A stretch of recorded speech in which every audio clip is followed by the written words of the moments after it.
This episode of A Conversation with John Conenna is sponsored by Generate. In today's digital age, staying ahead means harnessing the power of generative AI. Wondering how your small or medium-sized business can join this revolution? Look no further than Generate, your strategic partner for integrating cutting-edge generative AI solutions. We create personalized plans, adapting existing AI technologies to fit your specific business needs. Plus, our expert team provides essential training, empowering you to make the most of these innovative technologies. Interested in transforming your business with AI? Reach out to us at generateteam@gmail.com. That's generate, GENERAIT, team@gmail.com. And now, on with the episode. Good evening and welcome to another edition of A Conversation with John Conenna. Tonight it brings me great pleasure because it's something that I was always intrigued by when I was a guy, believe it or not, going to a club in the early 80s. I went to a club after many hockey games that I played at, went to a club and just loved to see how a crowd reacted to a DJ. And I tell you, tonight, I have a gentleman who's a two-time Chicago DMC champion, part of the Blue Groove All-Stars, a hip-hop pioneer, and a turntablist champion. I've called him, since I kind of found out about him, DJ extraordinaire. It brings me great pleasure tonight to bring in Pumpin Pete. And of course, Pete's name is Peter Leuzzi, but we're going to go by Pumpin Pete tonight. Pete, this is a pleasure for me because I'm going to mention some names before I bring you in and see if you know these baseball players. I want to see, because let's see who they are. Mickey Mixon Oliver, Farley Jack Master Funk, yourself, of course, Ralphie Rockin' Rosario. How does it start for you? Because you've given great kudos to these men. And how does it start for you? Oh, that's great. Well, John, first, let me thank you for having me on. I'm really honored to be a part of your podcast. I love you to death. My whole family loves you, but it's it's really nice to be sitting here chatting with you. And thank you for the time, man. Awesome. So I mean, the three you mentioned are, Chicago legends, and ironically enough, I got my start under the tutelage of Mickey Mixon Oliver years ago. So he first heard me DJing at a teen club in Addison, and I'll never forget. He pulled me on the side and goes, "Who are you, kid?" And I remember thinking, man, I've listened to you on the radio, and I'm like, I'm just some kid from this town, And Right. he's like, oh, he's like, stick with me, keep doing what you're doing, and you're going to go places. So he helped me along the way. He introduced me to a lot of different people. I picked up a lot of mixing skills from him early on, the Chicago way of mixing and blending records and that kind of thing. And so he was my mentor for a lot of years early on. And then when I met Farley, it was like, meeting the holy grail of house DJs, the guy, another founding member of the Hot Mix 5. And I've been blessed to grace the stage with all three of these guys.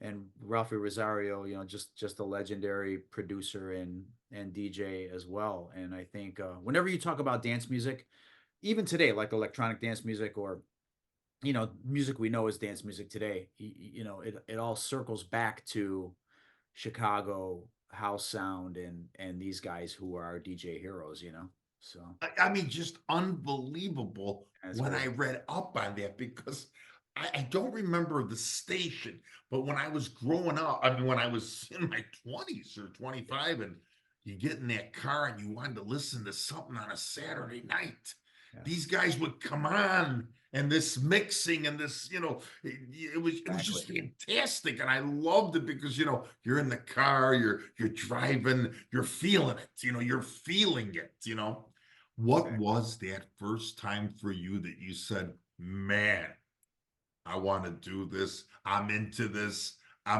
big time. Do you remember when it starts? So yeah, I do very, very vividly. I actually, ironically enough, I was like 80, was in the early 80s, and I remember a friend of mine, his name's Butch Lenore, and he came back from New York and he had a cassette tape that he recorded a mix show, WBLS FM in New York City. He recorded a mix show, and he brought the cassette back to Chicago, and we were in his car. I'll never forget. He had it in there, and he had it in and was playing it. It was this music that was being performed in a way I'd never heard of before. Like, you hear songs on the radio, then you hear a little break, another song, or you hear a talking, another song. But this was like a mix show after midnight on WBLS, and the DJ was DJ Jazzy Jeff, and he had, this is before he was even famous, and he had made a mix for the radio. And the way he was mixing and scratching and doing these things just blew my mind. I was like, how can you layer songs together like that? What is he using to layer the songs together? And how is he doing it? Like, it was magic for me. And that it was my first audio introduction to mixing. And it was mainly hip hop. It was mainly hip hop. But shortly after, we would listen to WBMX, 102.7 FM, and we would Oh, listen, sure. right? And they WGCI, BMX. WGCI had mix shows later, but WBMX was the holy grail of mix shows back then, and it was the Hot Mix Five. And I tell you what, like, listening to house music on the radio, it wasn't normal. You had to stay up till 12 midnight to listen to the mix show. Like, they never played it during the day. Like, you would never hear this house music. This house music was this beautiful underground resonating thing that just captivated us and moved us. And for me, like, when I first heard it, I fell in love with it. But my style of performing house music on turntables is a catalyst from hip hop and the turntablist society that it was. So, I was blessed early on to be able to mix the two together. But hearing the Hot Mix Five really, paved the way, and really just made me fall in love with it, and just wanted to do it. So it's that lasting impression. But I got to ask you, what years were this? Because I think when we had a phone conversation a couple days back, was it between 83 and 85? You started young. Yes, I started very young. I had my first set of turntables, 82, 83-ish. And then I was DJing parties by, late 83, 84, through my very first party myself with a group of guys. I put together a bunch of Italian, mostly Italian guys from the neighborhood. And we had a group called Pumpin Productions, and we threw a party. Oddly enough, we threw it at the Empress on Lake Street in Oh, Lake Addison Street. when it first opened in 1985, and we convinced them to let us throw a dance party there. My mom was the door person taking the money. Like, it was bananas. She's like, what's going on? It was nuts. And the funny thing is, like, a couple heavy hitters came to the party, Oh, shit. and my mom wasn't letting them in because my mom didn't know who they were. And I'm like, "My, gotta let this guy's on the list." Anyway, it was funny. So by 85, I threw my first party. But even before that, like 84, late 83, 84, I was DJing at Dillagaff's in Addison. That was in the Stardust Bowling Alley. It used to be called the Galaxy Disco. The Galaxy Disco. The old man was there. Correct. Yes. So, there's it's kind of funny because when it transformed into Dillagaff's, they had a teen night on Sunday nights, and it was from 6 o'clock p.m. till 11 p.m. And what they did was they had to they did something with the liquor. They had to either cover the liquor up or take the liquor out. You paid $5 to get in. It was a line out the door at 5 p.m., even though doors were at 6. And it was insane. So I got my start in there. I got my start in there, and that was Who notices you for Villegas? Who notices you? If you don't mind me going back. Do you remember? Okay, so all right, this is a really, really great story. So not many people know this, but Mark Imperial, great DJ producer, he was one of the early DJs in Dillagaff's. Okay, so I fell in love with this teen club, and I just wanted to be a part of it. So I would show up at 5 o'clock. Nobody knew me. Dottie was the manager, and she ran the whole night. She was always at the door. I would show up with a half crate of records at 5 o'clock, and I would say, Dottie, can you please let me in? I don't want any money. Just let me in. can I just play records for the first hour? She's like, we don't even open till 6. I go, I don't care. I'll play from 5 to 6. Oh, At 6 o'clock when the resident, and I remember Mark didn't know who I was. So I would be up there DJ and he would walk in, hear this music, walk in and see me up there, and he would have this look on his face. And I'd be like, I'd grab my records off the turntable, put them back in my crate and go, Daddy, let me do it. And I put my records in the car, came back, got in line, walked up, paid my money, went in and would dance all night and listen to the DJ's mix. And then eventually, Mickey came in as a guest DJ. And by then I had been there enough to be able to DJ for a little bit in the beginning. So I was DJing one night when Mickey was on the bill and he came in and heard me. And that's kind of how I got my break. So just like persistence, you know. and little did they know, Pete, they had a champ in the building. Little did they know, you know, I mean, that's a phenomenal story because Is that crazy? Yeah. but the way you told it, the passion, I can still see the passion of this young man thinking about, that's where it started. And I will never forget that place. It was in the bowling alley, and then of course I went when it was the Galaxy. So it was a rocking place then, and it was a rocking place during your time. It was great when we were in there. Like, it was funny because there was a transition from disco to house music right at that time. Yeah.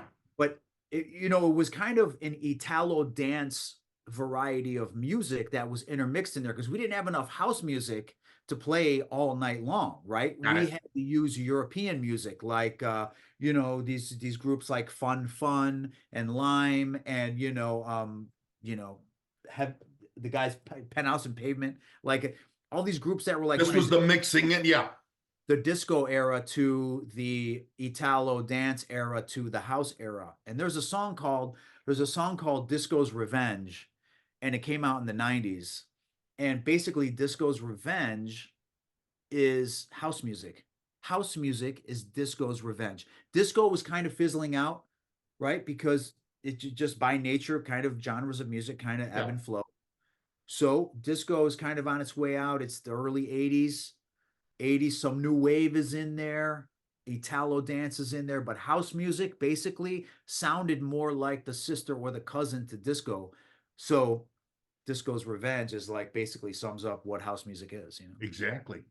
Anyway, Before I ask you where you went on from there, what I find amazing about this, let me tell you something. For these last 3 weeks before we made this appointment, I mean, just watching, I've YouTubed you, I've watched you and everything. I wish you were on one of the hockey teams I coached here in my college, and you have lightning fast hands. This is an art. This is an art form to do what you do. This is not something where you take, oh, hi, I got the vinyl, bink, I got the vinyl. But I've seen you on this thing. This is an art form. My thing that I have to ask you, not only did you know how to do what you did at a young age, how did you learn the machine, the turntable? I'm looking at all these switches. I mean, I zoomed in on you. I mean, you had to do this night in and night out, because correct? yeah, exactly, John. You know, early on there wasn't we didn't have YouTube or the internet. Yeah. We had no source other than we would get little flyers handed to us at our high schools, and it would have names of DJs that were going to be at these teen parties and these dance parties that they would throw all around, and it was everywhere. It was like South Side, Union Hall, it was North Side, Rainbow Roller Rink, it was everywhere in between. It was Harwood Heights, Elmwood Park. We were all over the place. But when we would go and see somebody DJ, usually they would blend, you know, one record into another, and DJs were always trying to look, if they heard a song that they didn't have, they would run up to the DJ booth and try to look at they would try to look at the label to see what the name of it was while the guy was DJing. So eventually what we did is we would take a marker and we would black out all of our the names of our records, so no one could copy what we were doing. But at the time that was the only resource or reference that we had on how to DJ. So what I did is every day after school, I would go in my room, lock myself in my room, and I promise you, I say this story over and over again. There were 2 feet marks in my carpet because I would just stand behind my turntables for hours, and I would practice and teach myself how to mix, how to scratch, how to repeat. Most of it was going back to that Jazzy Jeff cassette where I would listen to what he would do and I would try to recreate it. But then you had to be original when you went out and performed and did all these things with the turntable. So I think that's where I had a little bit of an advantage on some of the younger DJs back and then, and that's why I saw you know, good success when I was a teenager, because I was doing all these scratching and tricks and all these body mechanics and stuff that I practiced in my room, and no one else really was doing them. Most guys No. were just playing one record into the next. When that was done, they would play that record into the next. And then, you know, where I was kind of trying to remix the song and scratch and do effects. And then, you know, so it became very fun for me. I always loved it. And what's beautiful about how you did it is it was this constant, like there was, I'll use this word, my era. There was no lull in the action. You kept Right. keeping it going where these other guys are like, da, da, da, da, da, da, da. Just fantastic. I just thought, wow, if I'm going to talk about anything tonight, I had to bring that up because just phenomenal. I had to say, his nickname should be ice water in his frickin' veins. Unbelievable. Because here you're doing it in front. So, you know, from that small club in Addison, what happens next? Because now I'm going to get into something about 1991, but what happens next? Because you're moving up the ladder, my friend. Yeah, thanks. I mean, it was kind of funny. Like, you know, you had to, in order to get somewhere, you had to kind of go after the people who were bigger DJs than you. And if there was ever a competition, I would enter it. And I remember being in winning my first DJ battle when I was 16 years old. So it was super fun for me. But I just remember I'd grab my crate of records. Me and my buddies would jump in the car, and wherever the DJ competition was, we would go. And there was a lot. There was like electrifying sights and sounds. There were Style Wars battle. I was at Cicero Stadium. I would be at Rainbow, wherever it was, you know, around the city. I would go, and I would battle. And I was blessed enough to win a lot of those, you know, local battles. And it kind of became it came one of these things where I was known as, they would call us show DJs back then, because the name turntablist didn't even exist. So you were like a show DJ, or you were like you know, a scratch DJ or whatever. Oh, you got to see this guy does this stuff, you That know. stuff. Yeah, yeah. So it just became fun for me. So yeah, one competition into the next, and then you know, I became I call myself, I'm one of those guys that's almost famous, right? My whole life I'm like almost famous, in a good way though. I mean, in a good way. No, you are famous. You are. This is No, fantastic. no. I gotta ask you this. So then, since you I basically are leading into my question, how do you get the name Pumpin Pete? Because it holds true to this day. How do you get the name? It's really funny. Like, you know, nowadays everyone has a really cool name. Like there's like Tiesto, and you know, there's all these really cool DJ names. Like even Bill, Bad Boy Bill, and I go way back when we were teenagers. We used to, you know, hang out and or compete with each other at these same dance parties and that. But it's like back then you had to have a kind of a cool name. It couldn't be very long, but early on, guys were like, there was like Pablo Punk Out Gonzalez. He was one of my early influences too. There was guys like, there was Ricky Get Down Garcia, who was a Chicago underground legend. I mean, I can go on. And then from the neighborhood, we had Gino Scratchmaster Dalbaccio, a really close friend of mine to this very day. Vinny Spinnin' D. Like you had, you know, these guys all had Well, the names. amazing Angelo Pesh, you know, and you know, back then it's like sometimes you had your full name in there, but you figure out a way to put it, you know, something in there to make it, you know, sound a little like Farley Jackmaster Funk. It all flowed together. Yeah. Mickey Dixon Oliver, Kenny Jam and Jason, Ralphie Rockin' Rosario, Scott and so I mean, it was all these, you know, you had, you know, for me, I kind of was like, I kind of, you know, I idolized Jazzy Jeff. So I was like, how can I shorten mine? Just two syllables. I'm like, Pumpin Pete, keep, you know, 3 syllables, Pumpin Pete, whatever. But it was like 2, you know what I mean? It was like very simple, very memorable. I remember one of my friends, we were sitting in the car together. He's like, because I think on one of my early flyers, they had my full name on there. And if you see my last name, like no one's pronouncing my last name, right? Exactly. You know, unless you're Italian, unless you like see me, my yeah. name, you know, if you're Italian, you pronounce it right. But if you see my last name, Yeah, it gets chopped up. It gets chopped up. I was on some flyer with my full name, and I'm like, oh man, that's not a cool DJ name. So one of my friends is like, you know, you pump it up whenever you play. You know, you should call yourself Pumpin Pete. I'm like, okay. Oh, wow. So it just kind of stuck. It was like one of my high school friends or post high school friends that came up with the name, and I'm like, oh yeah, that's good. That's good. So And it stuck. What it year was stuck. that about? Was it This has got to be before 80 you went to the DMC championships? before the DMC. Well, before the DMC. This has got to be 83. Okay, early on. Yeah, 83. Because I mean, 82, 80, late 83, early 83. I was on a couple flyers as a couple different names. My middle name is James. So on one flyer, I was PJ the DJ. Oh. Random. I mean, I was, you know what I mean? Like it's like the early days, you're trying out all these different names. Right. One's cornier than the next. Okay, what's funny about my name now is like when you tell people you're Pumpin Pete, it's like, oh my God, that's the corniest name. Like for people that don't know. Well, people from Chicago who know me, they're like, oh yeah, it's Pumpin Pete. It's just normal. It's just kind of funny. Exactly, like the ones I brought up here earlier on, all the other ones, like you did it perfectly. I went into that, how it kind of just goes with the flow and it goes with your flow. Correct. We were like boxers, like you had to have a boxer name, like, exactly. Like you had, Rocky was the Italian stallion, you had, smoking Joe Frazier. Right, exactly. You get to the DMC, was it 90, 91? Yeah, actually 89. 89? 89 was, 88 I was exposed to it first. 89 I entered. 90 and 91 I won.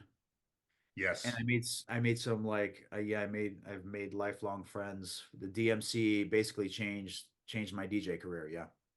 Pete, how many people are there at those championships? Because when I watched you, watching it on the video, the film of that time, of course, they're concentrating on you.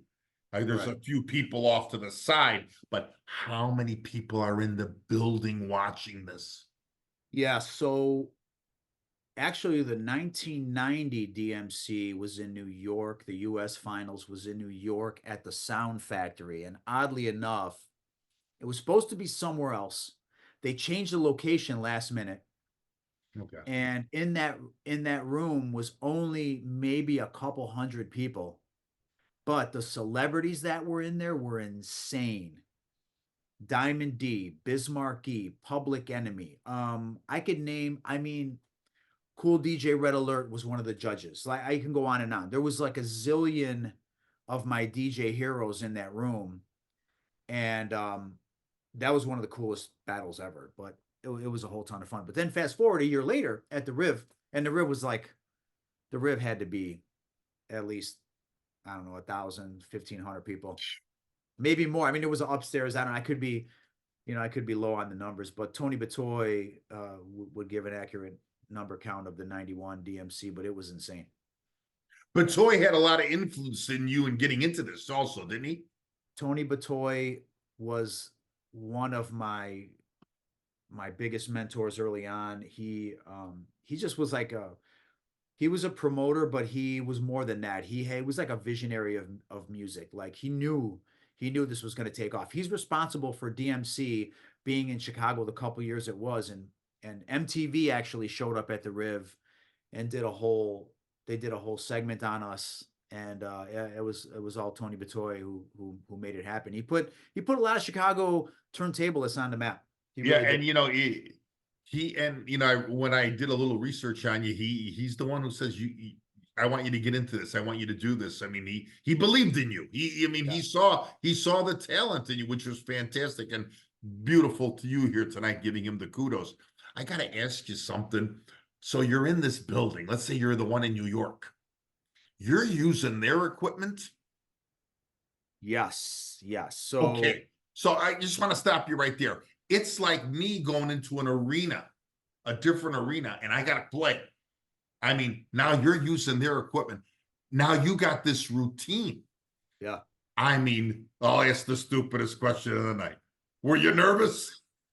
100%. But for me, I think it's always been like music has always been like the escape, and it's always it's always kind of touched my soul in a way. So I always like, I get in my zone and I just do my thing and hope for the best. But, you know, a couple different things back then with the DMC, it was well known amongst the competitors that the DMC would use 2 Techniques turntables, and the mixer that they would use was a DMC Techniques Champion mixer that you could purchase. So before these battles commenced, all of us had the mixer and we had our own turntables. A Technics 1200 is a 1200. It does exactly what it does and it's perfect. The mixer that they had, we could buy it in our local, you know, suppliers like Guitar Center or equivalent Got back it. in the day. So we would buy the mixers that they would use for the competition so we could practice for months on the mixer. But every fader on a mixer is a little different. Some are stiffer than others. Some are looser than others. Some Okay. have a bent fader. Like, there's always technical difficulties. You could put your needles on their turntables and that thing could skip all over the place, or it could hold steady and be perfect. So this was like an imperfect like thing. Like, you Sure. know, moons had to freaking align. Like, there could be no one bumping the stage. Like, you Oh know, God. it was insane. I mean, now the technology is amazing, so nothing ever skips. You don't ever hear a record skip anymore, right? You go to a club, you never hear it skip. It doesn't skip. But back in the day, it's like during a competition, if it skips, it's like disastrous for your whole set. But so yeah, we were able to acquire mixers and practice on the mixers that were the standard for the competition. So And you know what? I just again, I don't want to keep harping on that. I find that phenomenal because Mhm. just watching it, and then you had a routine. I mean, you're with your hands doing your thing, and then as I'm watching this, here comes this left foot out,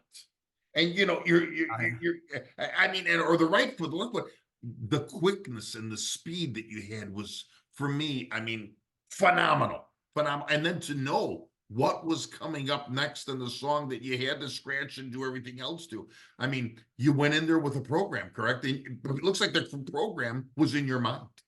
Exactly, exactly. And you had a lot of DJs back then who were using body mechanics as part of their, you know, part of their battles, like whether it was an elbow or a back or a knee or a foot. And it was kind of one of these showpieces that made you stand out a little bit more. So anytime we could do that, you know, was a lot of fun. But there's a lot of risk in it, you know, because if I mean, I've done that and I've kicked the record clean off the turntable before. I mean, I've done it in practice. When I first started practicing in my house like that, I mean, I kicked a bunch of vinyl. It was like insane. Yeah, it's kind of funny. So, But yeah, again, but it's that repetition and that practice that, I mean, correct. shows what kind of an experienced DJ you became. I mean, that Peter, just phenomenal watching those championships. Incredible. What keeps you in the loop of this during the 90s? I mean, what you kept it going, Yeah. all you kept it, and you're still doing it now, of course, so we'll get to that. But what keep is it? It's just always been the love and the desire of the music. Yeah, What I you think, feel? yeah, I mean, thanks for those kind words earlier. But you know what? I gotta be honest, like, I think it's a number of different things. Like, you know, what winds up happening is I'm very blessed because during the DMC, they had videographers there that would record the whole competition. Then the editors would go back to New York or wherever they were. They would edit these videos and then they would release them on VHS.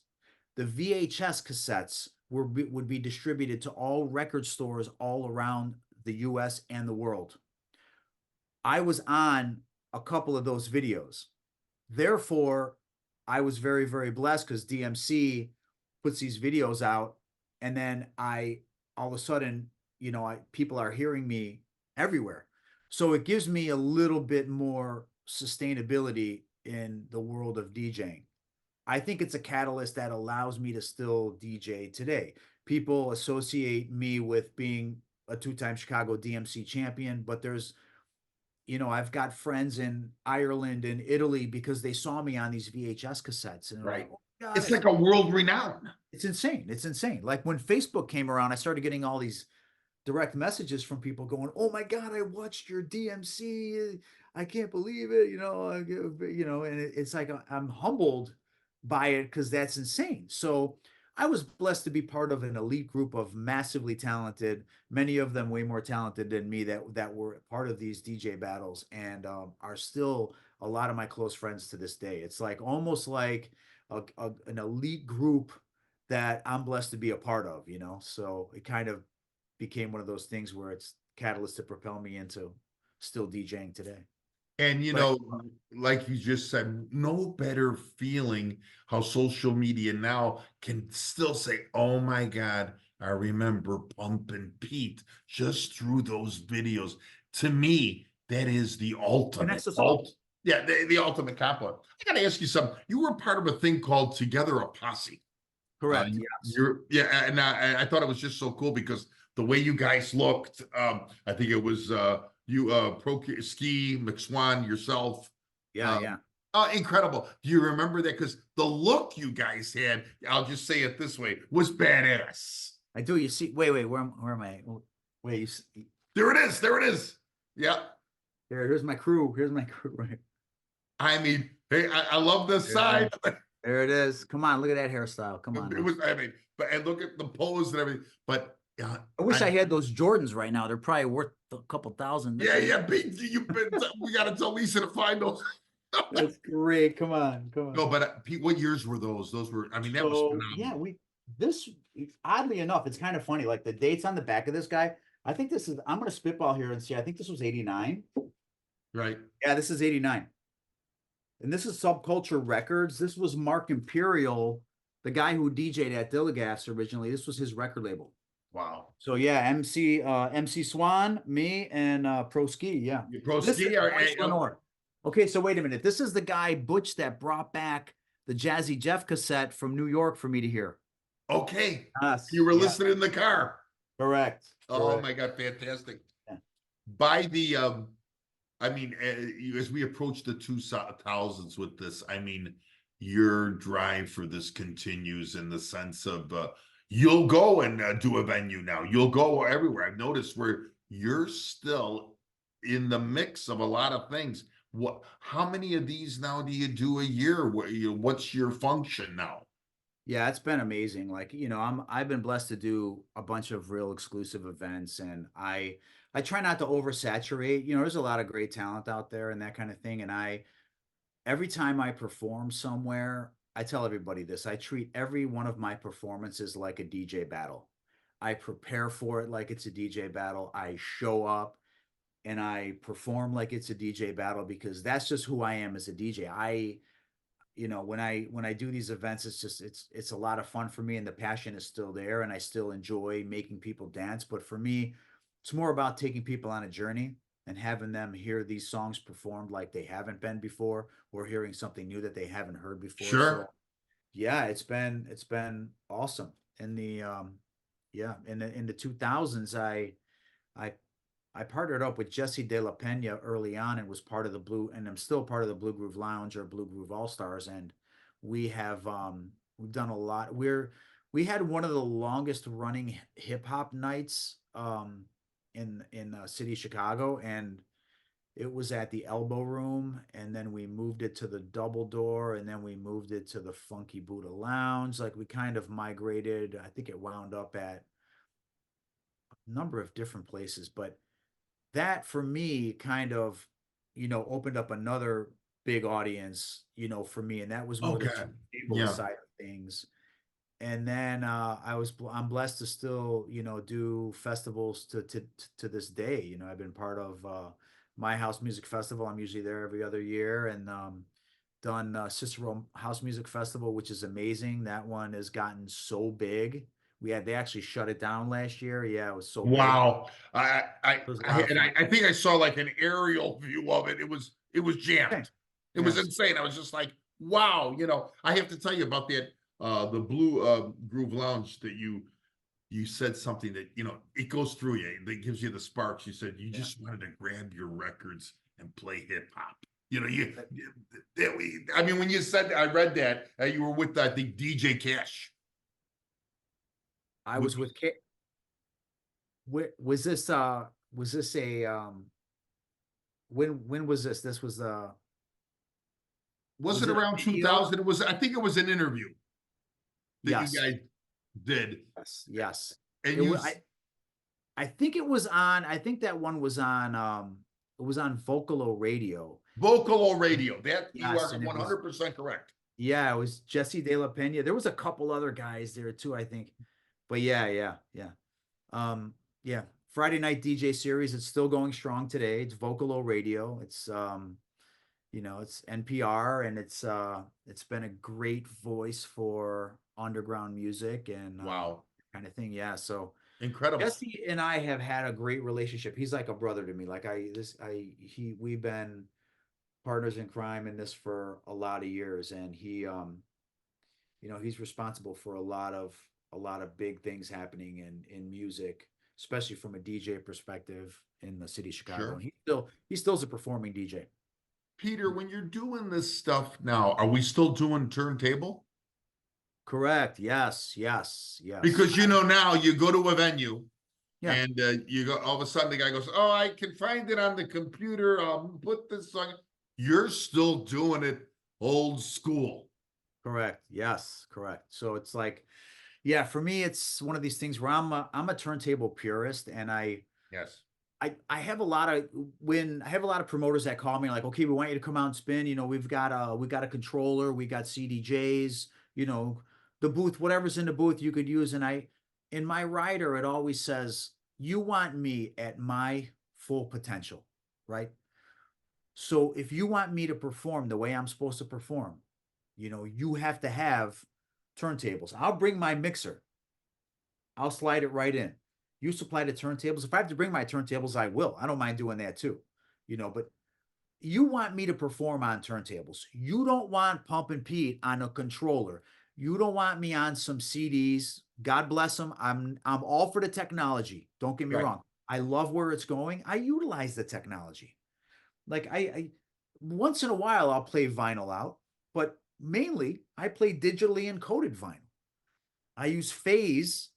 This is a little device that literally goes on a turntable, spins around in a circle, and reads every MP3 on my computer. So like I'm able to manipulate this, the turntables like there's a piece of vinyl on them and there's a needle on them. But for me, it's the two turntables. It's the visual aesthetic of it. It's me performing on these turntables so I could do all what I could do. If I'm confined to a controller, for me, I'm not at my fullest.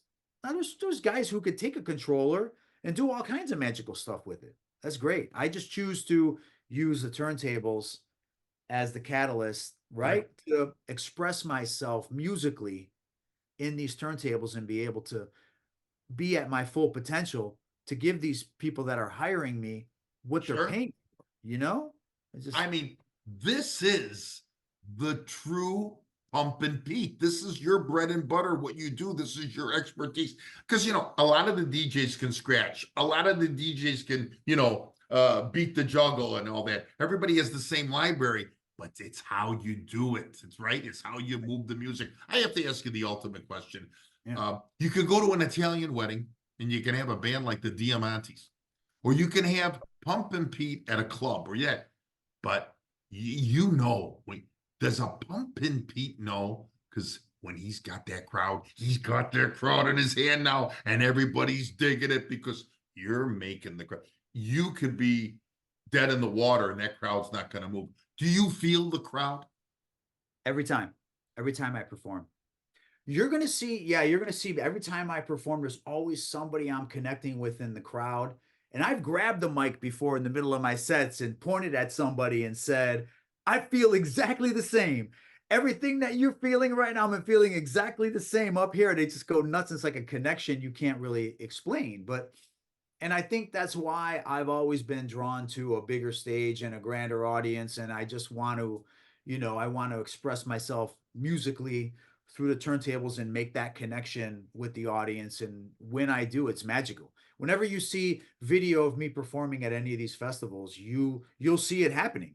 Like, I'm not withdrawing myself and pulling myself into a box and just sitting here and playing for myself, right? Right. I may have previously put together songs I'm going to perform and how I'm going to perform them.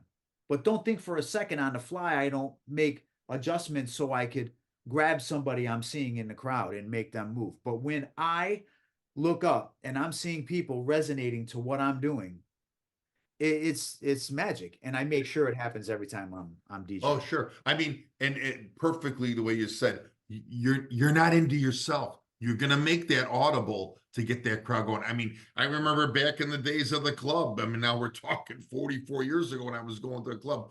You knew where the DJ was, and if that DJ was that hot DJ every Friday or Saturday night, you wanted to go back to that club because that DJ was feeling us, the people that were dancing. Exactly. Without a doubt. Listen, you go to these places, you want to be taken away. Like we're not walking into a festival or a club thinking, well, I just want to kind of relax and take it easy. No. You want to be taken on a musical journey. You want to feel that connection Exactly. between the performer, whether it's a DJ, a band, whatever. You want to make that connection with that performer, And I feel like I owe it to them for them to see me in my full potential on Sure. the tables, you know what I mean? Expressing myself to them and them expressing themselves to me. I mean, I see people who literally will mouth open, jumping up and down, hands in the air, shaking their hands, going, what? Like hands on their heads. Like it's magic. For It's me, magic. Pete, I'm going to do a short stop to remind yeah. our audience that we are visiting with Pumpin Pete, the two-time Chicago DMC champion, part of the Blue Groove All-Stars, a hip-hop pioneer like no other, a very famous hip-hop pioneer like no other, turntablist champion, just phenomenal. And if anybody does get a chance to go on YouTube to see this gentleman and how he started his career, it is phenomenal work. A dedicated work ethic like no other. I'm going to ask you one question, and then we're going to play a game of 5 questions, and then we're going to end it because your time is valuable, and I appreciate you meeting with me here on a Monday. I got to ask you, you touched on it. How does the modern technology now that you see with the DJ of today, has it helped or it has been the deterrent in the industry? No, it's the opposite. It's been amazing. It's been amazing to see. Yeah. I feel like for a while there was an arm wrestle, right? Between the old and the new, right? I think it could best be described like this. A great DJ is a great DJ, no matter what you're performing on. Right. How they take the crowd there is strictly up to them. Now, for me, there's a button here I could push and play a pre-recorded mix for you and pretend like I'm doing something all day long. And maybe some purist would know I'm not really doing it live. Sure. But there's people that probably wouldn't know the difference, right? As long as, they could hear music coming out of the speakers, they think I'm doing something magical. For me, I want to do a lot of different things live. And now the technology is so amazing. We're able to do things we never were before. I'm able to take a song and remix it a dozen different ways and make you fall in love with it all over again just based on the technology. You need the technology. You got to, if we, it's like learning. You're always learning or you're not. Right, exactly. You fall behind. If you're constantly learning, you constantly keep up, So no, I feel like technology has been pretty amazing. And you know what? That's great coming from you for a guy who started it, from the turntable era to this, you're saying that, hey, change is good. It's not like you're cutting down the modern era, but you're saying, hey, we can work together. So that's fantastic on your. Correct. Yes. Yeah. Listen, I got 5 questions. I need a little bit more about you, and then I'm going to let you go because this is fantastic. I'm ready. Right. We talked about a lot of people here tonight. Okay. But let's say besides parents, friends of the family, or those DJs, who were those maybe 2 early mentors that really stick out in your mind to this day to Pumpin Pete? Pete, who are those guys that you still to this day say, wow, man, they really drove me to where I'm at? Yeah. So, there's a few that I name all the time, and I'm gonna stick to those names, and it's Jazzy Jeff for you know, putting what he put into my ears and making me, you know, realize that there's other things out there than just standard. The Hot Mix 5. And I'm gonna say all 5 of the Hot Mix 5. The early pioneers, Jesse Saunders, like the music, the house music that they created, that they Right. handed to us, you know, was a gift. And like to be able to say globally, this is our thing that, you know, we kind of took and Sure. exposed the world to it, you know. So always the early house music pioneers. And I always have to say Jesse De La Pena was one of my, I mean, he's one of my closest friends. I'm older than he is, but he's been a mentor for forever. He is a constant guru on audio. Yeah. He will make it sound amazing. He will play the right song at the right time. He has music in his arsenal where you're like, even everything's digital now. We all, you know, all have access, we think. And then Jesse will show up and he'll have this like golden ticket hard drive that has this music on it where you're like, Sure. you know, you want to steal it out of his DJ bag, you know. Unbelievable. Yeah, so great. Those are some of my heroes. And you know, there's so many more. I know. And listen, I know no one's sliding here tonight because you could mention the whole world. You've been unbelievable with the kudos to so many Correct. people. But a good friend of mine too, DJ Shortcut. I can't go on without You don't want to short him down, yeah. mentioning. Yeah, so Shortcut is one of my early and current influences. This is a guy that has staying power and part of the Fantastic. Invisible Scratch Pickles Bay Area DJ. Just one of the most humble DJs ever. Whenever he's in Chicago, we always link up. He's just been an That is amazing. fantastic. I got a Yeah. lot of influences. Yeah. You got me hooked on a song the last 6 days was by Yes. Paul Johnson. Now you got me hooked. That's coming out of my car now. I think it broke the windows. Yes. Anyway, what's the song that drives you when you're up there doing the thing? And what's that one song that's still to this day? I know you mentioned the song with Paul Johnson, Get Down Tonight, Get Down. What's the one song that you really, man, it gets it going? Well, your favorite is Get Down Tonight. Get Down Tonight by JC. And then mine is my house hero is Paul Johnson, and you know, Get Down is just like, you know, house music anthem. Incredible, you know, so incredible. Yeah. I got to ask you a third question. Mm-hmm. Since I'm doing the interview tonight, Yeah. if you had to interview somebody yourself, you'd like to interview. It could be a man, it could be a woman, it could be anybody. I know your answer. It can't be me. Who would it be? That's fantastic. That's fantastic. Who would it be? Who would it be? Who would it be? One or two. I'll give you a man and a woman. All right, you give me two. You give me a man and a woman. Okay, that's good. That's good. That's fair. I'm gonna have to say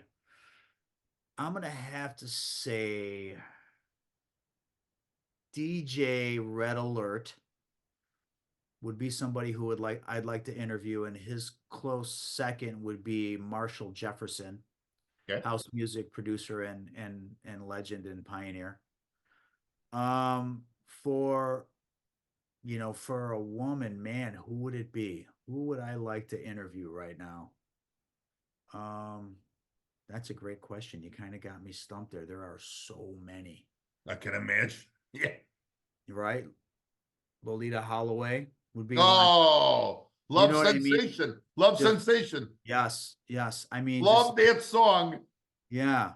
I mean, you know, whenever that comes on to this day, I mean, we're talking, this is 2024. And that song is like, right? Oh my God. We're looking at the song's over 33, 35 years old. I mean, it's insane. But yeah, I mean, I think. And Pete, that was a great club song, correct? Yes. Huge. Yeah. Huge. Yeah. Unbelievable. Wow. Yeah. And that was like one of those songs where I was like, I remember always playing that song on vinyl and always having to chase it around because the BPMs were all over the place on that, which means the cadence of it wasn't really rigid and really structured very nicely to mix. So you were always chasing it around and trying to make it blend in and stuff like that. But I mean, I feel like you brought up a great one. Yeah, that's something that's like a voice where you like to get in her head and talk to her about what it was like to record that song, what her early years were like, who were her mentors, you know what I mean? Like Sure, that'd be a sure. good interview. Um, you've been through so many moments and so many venues and so many things, but is there that one or two that stand out at a venue where, man, we talked about this, you had the crowd. I mean, where you were like, oh my God, you didn't want the night to end. Yeah. So there's two, and ironically, they're you know they're decades apart. So one was I was DJing at the Rainbow Roller Rink when Ice-T was performing there. Oh, wow. Yeah. And I remember, I'll never forget this. There's one of my great friends I have to mention, DJ Nonstop, who was part of the Blue Groove All Stars as well. DJ Nonstop was there that night. I DJ'd, Ice-T was there. Now, at the time, you had to play house music, at all the clubs. So I'm in the middle of my house music set, and I have like 45 minutes, I think my set is. Right around 30 minutes into the set, I hit the brakes on the house music track and I play a hip hop song. And the whole crowd left the dance floor. Because Okay. in Chicago, then you had to play just house. It was all floor on the floor. It was Right. but I'm like, this is my chance to play some hip hop. And I used to do this once in a while at Rainbow. And then sure enough, Tony Batory would come right. It took him a while to get up to the DJ booth because you had to navigate stairs and do all this stuff. It wasn't a phone. He would come running up there, sweating buckets. Man, Pete, stop playing hip hop, man. You got to play house. And it was so funny. I get like 2 or 3 hip hop songs in, but I remember having the crowd with the house. But then when the house crowd left the dance floor, there was a handful of hip hop heads in there that were going nuts, looking at me like they haven't heard this music in a club before. They've only have heard it on cassette, like I did my Jazzy Jeff. So that for me was amazing. The second was 2 years ago at the My House Music Fest in Pilsen. I have to give a shout out to Fernando Nieto for letting me play this fest. I started it at its inaugural year. I think it was. That's near White Sox Park, correct? The Pilsen area. Correct. Yes. Exactly. So I've done a lot of stuff on the South Side in my early days because Jesse De La Pena was from out there. I did Union Hall a lot. I did a lot of small parties out there. But there's a lot of family out there that I have that are close to me that are, I call them family, but they're DJ family. So yeah, a couple years ago, My House Music Fest had my whole crew on stage with me, and I remember I was in the middle of my set and just looking out and seeing this, this crowd of people just like Wow. losing their minds over the set, and it was pretty awesome. It's always pretty amazing. But yeah. You brought Those up are the two, top I two. can see, and I see that passion still flowing. You were just talking about the venues. All right, last question. Have we seen the last of Pumpin Pete? We still got a lot of gas left in the tank. As long as people hire me, I'm out there DJing. Yeah, they're gonna hire you. I absolutely love it. Yeah, it's so much fun. So yeah, I mean, I think I've always said this, and I'll leave it right here for you. So there's DJs who strive for fame and followers and crowds of people. Okay. My thing has always been and always will be, I'm blessed by God. I got a beautiful family. I do fine for myself. Okay. I'm not a greedy human. I would rather play music that people love for a room full of 20 people than a house full of 20,000 that just want me to play the pop stuff that they heard all day long on the radio. Does that make sense? Like, I want to take you on a musical journey. I want to see 5 to 10 people freak out over something they never heard before. Right. Rather than the status quo and be at a sea full of 20,000 people, but I'm required to play the same thing all the other DJs play just for the followers or the numbers or you see what I'm saying? Like, for me, Yeah, it's all about the love and the connection of the music. So as long as there's people out there that understand that and want to hear me take them on a musical journey, I'll be out there playing music. Pete, I'm going to leave you like this now. Your inspiration, your work ethic, of course, has made you one of the most successful, having a salon here in the northwest suburbs here. What you do in your daily routine here with the and tell me if I'm wrong here, it's the Peter DeLuca salon. Correct. Salon. You again, you are known to be the top, one of the top in your industry with that. But I got to tell you, you know why it is, for what you did, which I was so into. I wanted you to know that I was into this tonight. It's your work ethic, your inspiration, and your desire, and your love of family and people. Pumpin Pete. Thank you so Peter much. Leuzzi, you keep doing what you're doing. This was fantastic tonight. I truly thank you. I appreciate you, John, all the time, man. Thank you so much for the kind words. I appreciate it. This was great, Will, and I hope to see you down the road where we can do another one. Ok, fratello, molto grazie. Molto grazie assai. State buon, yeah. State buon, yeah. Love you, man.